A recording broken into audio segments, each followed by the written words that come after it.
நீங்கள் கேட்கும் துவா இன்னும் நிறைவேறலையா? எத்தனை நாட்களாக கேட்டுக்கொண்டிருக்கிறீர்கள் என்பதையும் மறந்துவிட்டீர்களா? ஒரு நிமிடம் கவனமாக கேளுங்கள். ஒரு முஸ்லிமாக நம் உள்ளத்தில் ஒரு நிச்சயம் இருக்க வேண்டும். அல்லாஹ் ஒருபோதும் யாருடைய துவாவையும் வீணாக்க மாட்டான். நீங்கள் இரு கையையும் உயர்த்தி கேட்ட ஒவ்வொரு துவாவும் அல்லாஹுவால் கேட்கப்படுகிறது.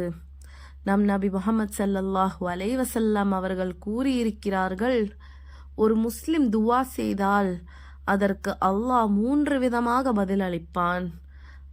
அவன் கேட்டதை உடனடியாக வழங்குவான், அதைவிட சிறந்ததை மாற்றாக அளிப்பான், அதற்கு பதிலாக ஒரு தீமையை தடுத்து நிறுத்துவான்.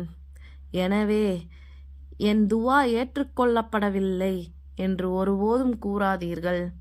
சில நேரங்களில் நம் மனம் மிகவும் உடைந்து போகும். நாம் வேண்டியது கிடைக்கவில்லை என்றால், ஆனால் நமக்கு தெரியாத அனைத்தையும் அல்லாஹ் முழுமையாக அறிந்திருக்கிறான். தாமதம் என்பதுதான் மறுப்பு அல்ல.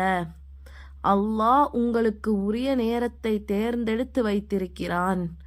நீங்கள் இன்னும் துவா செய்து கொண்டிருக்கிறீர்கள் என்றால் அது ஒரு பெரிய அருள்.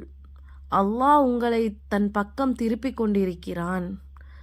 அவன் உங்களை ஒருபோதும் மறக்க மாட்டான். ஒரு நாள் நீங்கள் கேட்டதை விட மேலானதை பெறுவீர்கள்.